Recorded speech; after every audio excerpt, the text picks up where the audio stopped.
뉴스풀이. 네, 영유아와 국민 뉴스풀이 2022년 첫 번째 시간으로는 농민기본법, 농업, 농촌 농민기본법에 대한 이야기를 한번 해볼까 합니다. 오늘 박정혜 전 경산시 의원 함께 하겠습니다. 네, 반갑습니다. 네, 반갑습니다. 농업, 농촌, 농민기본법, 그러니까 농민기본법이라고 이제 부르는데요. 이 법이 국회 동의청원을 받아서 지금 이제 국회에서 공식적으로 이제 다루지게 됐습니다. 지난해 12월 21일부터 서명이 시작해서 1월 19일 5만 명을 돌파하면서 지금 농민기본법이 이제 제출이 됐는데요. 그 과정과 이야기 먼저 좀 해주시겠습니까? 네. 지금 전국에 있는 농민들이 정말 힘을 합쳐서 농민기본법이라고 하는 법을 이제 국회에 청원 동의를 해서 내었는데요. 이 과정들이 뭐 원래 당장 뭐 이렇게 의견이 나와서 진행된 것은 아니고요. 실질적으로 우리 농업, 농촌, 농민들이 겪는 위기감 이런 것들이 굉장히 큽니다. 이런 위기감들이 지난 해에 직접적으로 이제 법 개정 운동을 펼쳐야 된다라는 대토론회가 열리면서 의견들이 좀 모아졌고 지난해 말부터 해서 올해까지 한 달 동안 기간을 잡아서 청원 운동을 아주 열심히 했습니다. 그래서 청원 동의가 성사되어서 굉장히 기쁘고 이것들이 이제 국회로 넘어갔으니 국회에서 상임위에서 빠른 시일 내에 좀 논의와 토론을 거쳐서 법 제정이 되었으면 하는 바람을 가지고 있습니다. 예. 여기 청원 취지를 보면요. 네. 저기 새로운 양식의 식량 위기에 지금 우리가 직면해 있다 이런 내용도 있고요. 그리고 이제 식량 자급률이 특히 우리나라의 곡물 자급률은 21% 사료를 포함해도 21% 정도밖에 안 되고 식량 수입에 있어서는 세계 5위국으로도 또 나와 있고요. 그리고 OECD 회원국 중에 식량 자급률이 최하위라고 나와 있어요. 그래서 그런 부분 식량 위기는 어떤 것이고 그리고 우리나라의 지금 위기는 어떤 것인지 좀 말씀해 주십시오. 식량 위기가 어제 오늘의 일은 아닙니다만은 문재인 정부가 들어서면서 국가 미래의 전략 산업으로 농업을 좀 지켜주리라는 기대감이 상당히 있었음에도 불구하고 그리고 특히 문재인 대통령은 대통령 후보 시절에 농민은 공직자다. 국가 미래를 책임지고 식량을 생산해는 공직자다라면서 굉장히 농민들의 지위를 높여줄 그런 말들을 하셨습니다. 근데 이제 대통령 진행하는 과정에 식량 자급률을 우리나라 식량 자급률은 두 가지 형태로 이제 표출되는데요. 가축들을 포함해서 우리가 국가가 필요한 식량 자급률이 있는데 가축들이 먹는 식량까지 포함하면은 저희들이 식량 자급률이 21%입니다. 근데 이제 요 가축들 말고 사람들만이 먹는 식량 자급률로 계산을 하는 경우도 있거든요. 그때 이제 대통령은 60%의 자급률이던 것을 55%로 그러니까 하향 조절을 선포하면서 정말 우리 농민들에게 분노를 자아내게 만들었는데 농업을 지키겠다, 농민을 지키겠다는 생각들이 1도 없다라는 것들을 농민들이 경험하면서 굉장히 실망감이 높았습니다.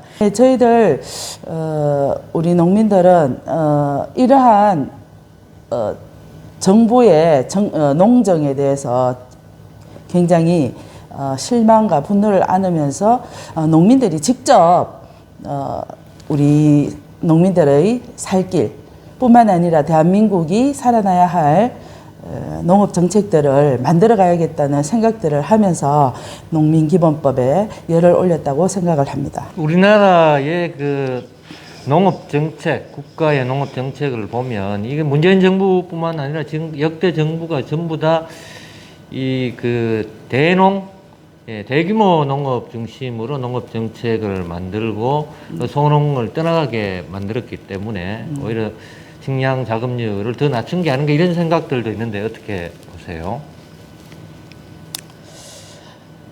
한마디로 말하면 문재인 정부, 그 전 정부도 마찬가지였지만 문재인 네. 정부의 농정 실패에 대해서 저희들이 말하는 이유는 그만큼 기대가 컸었는데 네. 그러하지를 못하고 실망감만 안겨주는 농정을 전개하면서 저희들이 이제 많은 문제 제기를 하고 있습니다. 우리나라는 실질적으로 농민을 위한 법이 없습니다. 헌법에 명시된 농민 조항이 없거든요. 예를 들면 노동자 같은 경우는 87년 투쟁 이후에 노동자의 권리, 소위 말하는 노동상권과 최저임금이라는 이 제도가 헌법에 명시되어 있으면서 그래도 기본적인 권리가 명시화되어 있습니다. 헌법에. 그런데 우리 농민들은 법적으로 규정되어 있는 게 없다는 예, 거죠? 그런 게 없죠. 그래서 그러다가 이제 우리 2000년대 초에 FTA가 굉장히 한참 이제 체결되고 하던 시기에 그 당시에 법이 하나 만들어집니다. 그게 뭐냐 하면은 농업농촌 및 식품산업기본법이라는 것이 제정이 되거든요. 근데 이 법이 이제 대한민국에 있는 농민들의 80여 가지에 해당하는 농민 관련 법이 있는데 이게 농민들의 그 법들의 모법으로 이제 행세를 하고 있는데 이 농업농촌 및 식품산업기본법이 굉장히 문제가 많다. 이 제정될 당시에 아까도 말씀드렸다시피 FTA가 한창 체결되던 신자유 시대를 대변하는 법으로 그 내용이 채워져 있거든요. 내용을 한번 살펴보면 명확하게 거기 이제 핵심 조항이 6조 1항에 있습니다. 한국 농업의 몰락을 초래하는 그런 법적 규정인데요. 보면은 국가와 지방자치단체는 농업농촌 및 식품산업 정책을 세우고 시행할 때 시장경제 원리를 바탕으로 한 효율성을 추구하되 농업과 농촌의 공익 기능을 최대한 고려해야 한다. 이렇게 되어 있습니다. 농업의 공익은 그냥 고려사항일 뿐이고 그렇죠. 시장경제 중심을 하겠다. 그렇죠. 네. 예, 고려라는 것이 알다시피 그냥 고려하는 거예요. 예, 강제성이 있는 것도 아니고. 그래서 그 이후에 우리의 농업과 농촌에 대한 정책들은 정말 시장 경제 원리에 내맡겨지면서 개방 구조조정에 이제 맡겨지게 되는 거죠. 그러면서 지금의 몰락, 정말 이제 최대의 위기 상황까지 오게 되었다라고 보시면 됩니다. 지금 말씀하신 그 법에는 그 농업인이라는 규정이 있죠. 이게 근본적으로 좀 문제가 있다고 요번에 법 제정을 하면서 그렇게 취지를 말씀하시고 계신데 농민에 대한 새로운 개념 정립이 필요하다. 그 내용도 있는데요. 네. 예, 예. 그 농업인이라는 규정의 문제에 대해서 조금 언급을 좀 해주시죠. 예로부터 농사 짓는 사람들을 이제 농민이라는 호칭으로 불렀는데 어느 이제 시기부터 농업인으로 이렇게 부른단 말이에요. 업을 하시는 이제 업자가 되는 거죠. 예, 농업인이라는 단어가 주는 이 업을 하시는 이제 계층으로 만들면서 실질적으로 농사를 짓지 않으면서도 업에 종사하는 사람의 일정한 자격만 갖추면 농업인으로 이제 인정이 되면서 가짜 농민을 발생시키는 이 근거가 되어 오고 있다는 사실에 우리 농민들이 지금 이 부분에 대해서도 굉장히 민감하게 개념 정리를 새로이 해야 된다라고 요구하고 있습니다. 네, 맞습니다. 이게 이제 그 관련 법에 농업 경영체 등록제도 있고 한데 그러다 보니까 경영체 등록하려면은 또 가구당 1명. 그러면 이제 우리 사회는 가구 중심이 누굽니까? 남성이 됩니다. 그렇죠. 그러다 보니까 여성 농민 같은 건 또 배제되는 그런 네, 아주 맞습니다. 복합적인 문제가 그 속에 담겨 있다고 좀 볼 수 있겠습니다. 맞습니다. 예.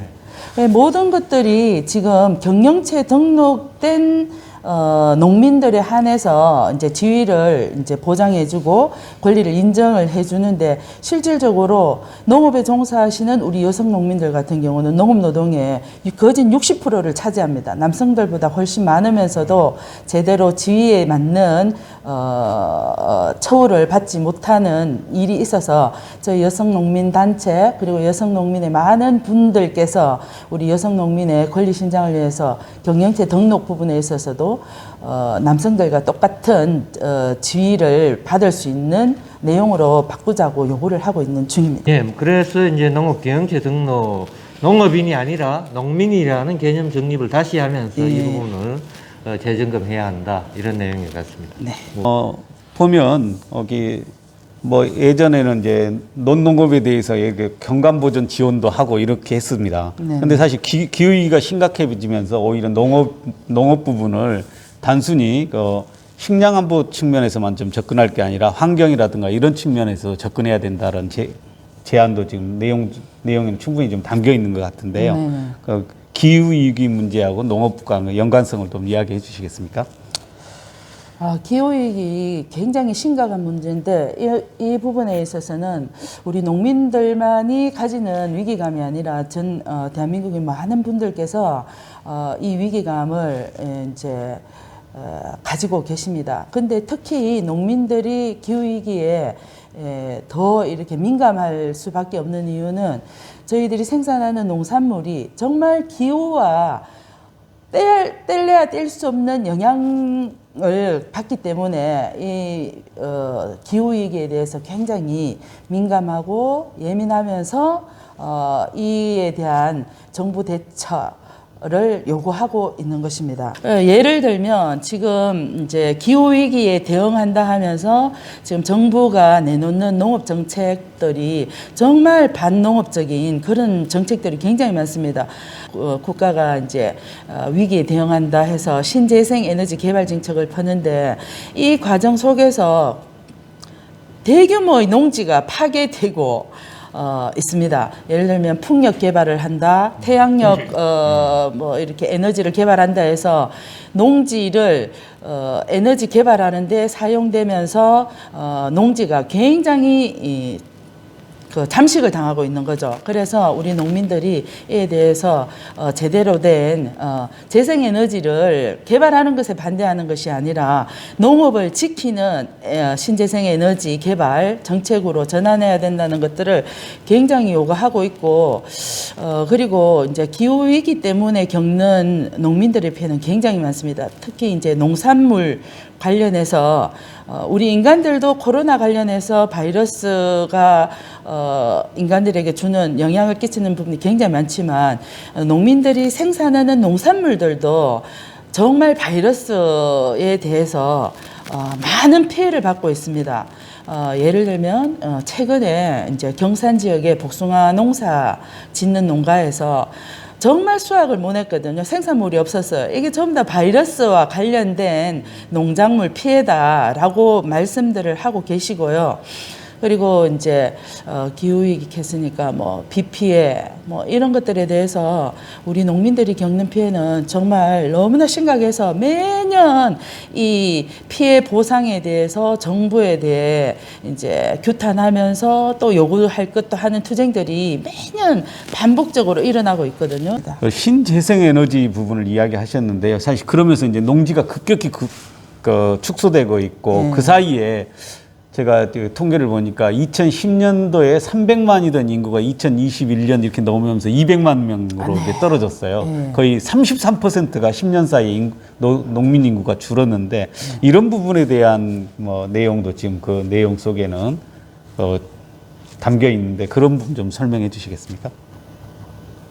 국가가 농정을 펼치면서 농업이 대한민국의 미래 전략 산업으로 인정을 하지 않는다는 것과 그리고 그 전제하에서 농업에 대한 관심, 농민에 대한 관심이 전무하다. 그러면서 과거 코로나 이전까지는 어느 정도 통용되었던 우리 진짜 휴대폰 팔아서 외국에 또 살 수입해가 먹으면 되지 이런 개념이었는데 코로나 터지면서 어쨌거나 농산물마저도 수입 수출이 자유롭지 않은 상황이 이제 발생하는 거죠. 그러면서 수입을 해 먹을 수는 있어요.